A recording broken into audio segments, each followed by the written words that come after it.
ကျွန်တော်တို့ဒီ Shine Auto Show ရောက်ရှိနေတာပဲဖြစ်ပါတယ်အဲ့တော့ကျွန်တော်တို့အခုဆိုရင်ဒါဇီကာဘူးကိုရောက်နေတာပေါ့နော်တော့ဇီကာမှာအကုန်လုံးကတော်တော်များများကျွန်တော် PHEV တွေရောကျွန်တော် EV တွေရောအကုန်လုံးကို launch လုပ်ထားတာရှိတယ်အမျိုးအစားစုံတယ်ပေါ့ကျွန်တော်တို့ဒီမှာအကုန်လုံးကိုလိုက်ကြည့်ကြည့်အောင်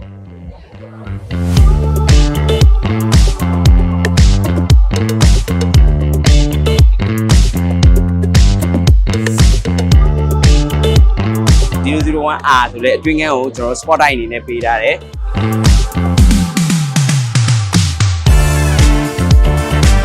ဟိုတကား auto ဖွင့်ပေးတယ်လုံးဝ GT ပေါ့နော်အထဲမှာလည်းကျွန်တော် racing အနေနဲ့ကျွန်တော် Elegantra တွေ CK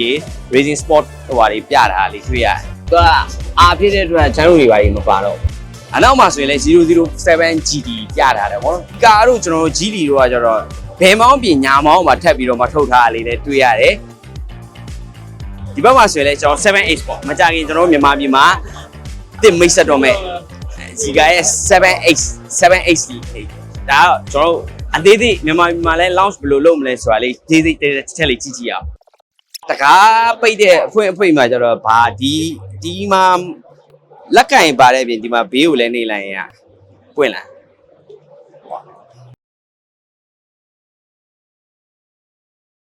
ကျွန်တော်အတွင်းမှာတွင်သုံးထားပေးတဲ့ဟာကျွန်တော်တို့ white နဲ့ blue နဲ့ကိုဆက်ပေးထားတယ်အတွင်းကတော့ကျွန်တော် Zika H တို့ပါလို့နေလဲတူတူပဲအပြင်မှာဘက်မှာဆိုရင် Zika 009နေ Zika H စီလည်းပြထားပေးတယ်သူ့ရဲ့ဒီအတွင်းကန်းတွေကကျွန်တော်တို့ soft texture တော့တော်တော်လေးမိုက်တယ်ပြီးရင် Zika ရဲ့ sound system တွေကများတော့အဖြစ်ကတော့ Yamaha sound system ကိုသုံးထားပေးတယ် wowကျွန်တော်တို့ဘာမှလောက်เสียမလို့ပေါ့ပြောမယ်ဆိုရင်တကားအဖွင့်ပိတ်ကအစားအော်တိုတွေနဲ့ပဲပိတ်တာအစားလုံးက all auto ပဲ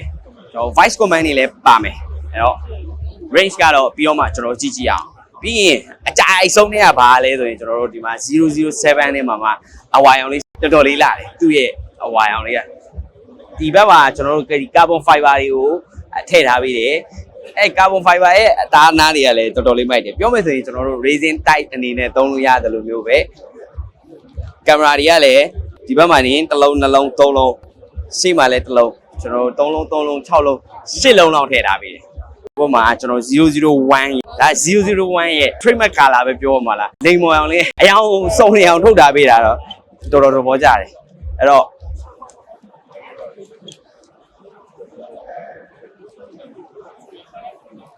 အဓိကကတော့ကျွန်တော် Zika luxury brand တွေကလိုမျိုးဖြစ်သွားတယ်တော်တော်လေးကိုမောင်းလို့လည်းကောင်းတယ်တွင်းသားနားတွေကဆိုကျွန်တော် luxury ဆန်တယ်သူ့ရဲ့ leather တွေကိုထိတွေ့လိုက်ရင်တော်တော်လေးမိုက်တယ်ကျွန်တော်တခါမှလည်းသူပိတ်တာဖွင့်ပိတ်တွေနောက်ပိုင်းကတော့များတော့ဖြစ် auto တွေဖွင့်ပိတ်တွေပါလာလေးရတော်တော်လေးမိုက်တယ်တို့ထိုင်ကုန်မော်တာတွေကစဒီအနောက်ထိုင်ကုန်မှာလည်းမော်တာတွေပေးထားတယ်တော်တော်လေးအတွင်းကိုကျွန်တော်အယောင်ဆက်တာလိမ်မောင်နဲ့ကိုအပြင်ကိုလည်းကျွန်တော် gray ပေါ့ gray နဲ့လိမ်မောင်နဲ့ကိုဆက်ထားလေးတွေ့ရတယ်လိမ်မောင်လေးနဲ့ထုတ်တာတော်တော်လေးလာတယ်ကျွန်တော်တော့အဝါရောင်ရဲ့007 GT ရဲ့001လိမ်မောင်လေးတွေကအရင်ကြိုက်ဘယ်လိုပြောမလဲအယောင်ဆန်းတွေပေါ့ကျွန်တော်မြန်မာပြည်မှာတော့ရောင်ပြက်ခေါ်တာပေါ့ကျွန်တော်အခု Zika 7H ကိုအတွင်းကနေတစ်ချက်ဝင်ကြည့်ကြကျွန်တော် steering တွေကစ racing steering တွေသူ touch ရဲ့တာမိုက်တယ်ပြီးရင် sunroof တွေပါတွေကကျွန်တော်တို့ဒီအကာပါရင်းနဲ့ဖြစ်သွားပြီဒီ motor နဲ့ဖြစ်သွားပြီကျွန်တော်တို့ Zika H ဆိုပါတော့မှဆိုရင်သူကလုံးဝဟာလာဟင်းလင်းကြီးဆိုတော့ကျွန်တော်အောက်ကကာပါတစ်ထပ်ပြန်ခံရတာလေးရှိတယ်ဒီ360 camera တွေကစကျွန်တော်တို့ဒီ Zika ရဲ့ resolution ကတော်တော်လေးကိုကောင်းတယ် auto parking တွေပါမယ်ဒီမှာ radar နေမှာကျွန်တော်လူတွေဘယ်နှယောက်ပြေးလွှားနေတယ်ဒီအရှိမဘလူတွေဘာရှိနေလဲဆိုတာအစားလုံးကပြတယ်ဒီမှာကြည့်အောင်ကျွန်တော်တို့ဒီမှာ Zika ကနေပြီးတော့မှအတစ် launch လုပ်တဲ့ Zika 9H ပေါ့ Zika 9H ကကျွန်တော်တို့လုံးဝfull size luxury brand ဖြစ်သွားပြီ size တော်တော်ကြီးရအပြင်မှာကြည့်ရင်လည်း tire size တွေက22လက်မနေနဲ့အတွင်းကန်းတွေကတော့ကျွန်တော်တို့ကြည့်လို့မရသေးဘူး X ကအခုအထိပုံမပြောင်းသေးဘူးဖြစ်တဲ့အတွက်လက်ရှိမှာလည်းစီးလို့အဆင်ပြေတဲ့ကားတွေဒီပေါ့သူကဘာလဲဆိုရှေ့မှာကျွန်တော်တို့ဘယ်မောင်းပြထားတယ်ဒီအနောက်မှာကျတော့ညာမောင်းပြထားတယ်သူက Zika ထဲမှာတော်တော်လေးကိုအဆင်ပြေတယ်ကြိုက်ဆုံးထဲမှာပါတယ်ဘာလို့လဲဆိုတော့0 to 100ကိုကီလိုမီတာရောက်ဖို့ကျွန်တော်တို့3.8 second ပဲကြာတယ်အဲမှာလုံးဝဟိုဘယ်လိုပြောမလဲ face ဖြစ်တယ်ဗျာသူ HU တွေကတော့ဒီဟိုပုံမှန်အတိုင်းပဲ range ကတော့ကျွန်တော်400ကျော်မောင်းလို့ရတယ်ကျွန်တော်ဒီမှာကတော့ Zika ရဲ့ကျွန်တော် Zika Mist ပေါ့နော် Mist ကကျတော့ဟိုကျွန်တော်တို့ဟိုဘာခေါ်မလဲလုံးလုံးကြည့်ကြည့်လေးနဲ့သူကကျွန်တော် Bipla ပျောက်သွားတယ်ဘောင်ပျောက်သွားတယ်တကားတွေအကုန်လုံးကကျွန်တော်တို့ဟို slide တော့ဟိုမှာကျွန်တော်ရှေ့ရောနောက်ပေါ်ကလုံးဝ slide နဲ့ပဲပေးထားတယ်ဒါ big camera တွေရော NFC ကတော့ဒီမှာပါတယ်ဘေးမှာရက်လိုက်တာနဲ့သူက auto တကားတွေကကျွန်တော်ပိတ်သွားတာဖွင့်သွားတယ်ပြောတာတွေ့ရဒါကျွန်တော်တို့အကြိုက်ဆုံးတွေမှာ Zika Mist ကိုတော်တော်လေးသဘောကျတယ်ကျွန်တော် MPV လည်းမဟုတ်ပဲ9ယောက်စီပဲတက်တောင့်တက်တာရှိတယ်ပြီးရင်ကျွန်တော်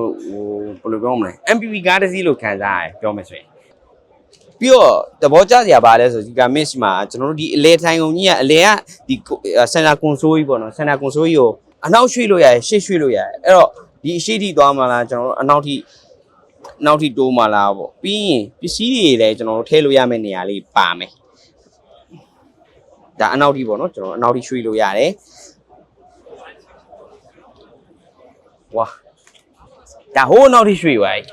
အဲ့တော့ဒီဘက်မှာကျွန်တော်ဒီမှာဒီကနေမှလည်းကူးလို့ရတယ်ဒါပစ္စည်းတွေပါထည့်လို့လည်းရမယ်ကျွန်တော်ဒီမှာ USB ပေါက်တွေလည်းပေးထားတယ်အနောက်မှာဆော့ဆော့ခုံခောက်လို့ရတာပေါ့နော်ကျွန်တော်ဒီကကလေးတွေပါရှိတဲ့ခါကျရင်ကျွန်တော်တက်ရပြူကလည်းလုံးဝအဆင်ပြေတယ်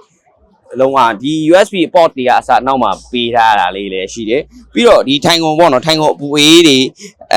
master တွေကိုဒီမှာအကုန်လုံး control လုပ်လို့ရတယ်ဒီမှာ cup holder လေးကလည်းပေးထားတယ်မိုက်တယ်ဒီကောင်ဆိုရင်လည်းကျွန်တော်6တောက်တွေပေါ့နော်ခြေတင်ကိုအောက်မှာအကုန်လုံးမော်တာကြီးနဲ့ပဲအလုပ်လုပ်တယ်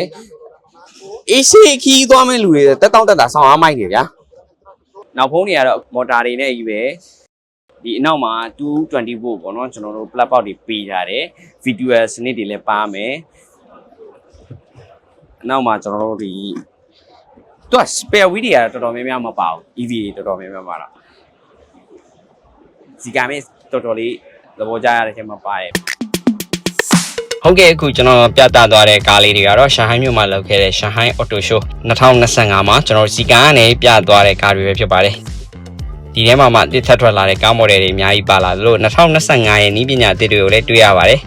ဒီကားတွေထဲမှာကျွန်တော်မြန်မာပြည်မှာမကြခင်မြန်မာပြည်ရောက်လာတော့မယ့်ကားတွေလည်းပါပါတယ်မြန်မာပြည်ရောက်လာတော့မယ့်ကားတွေထဲမှာဘယ်ကားတွေဖြစ်မလဲဆိုတော့စောင့်ကြည့်ရအောင်ပါအားလုံးကျေးဇူးအများကြီးတင်ပါတယ်ခင်ဗျ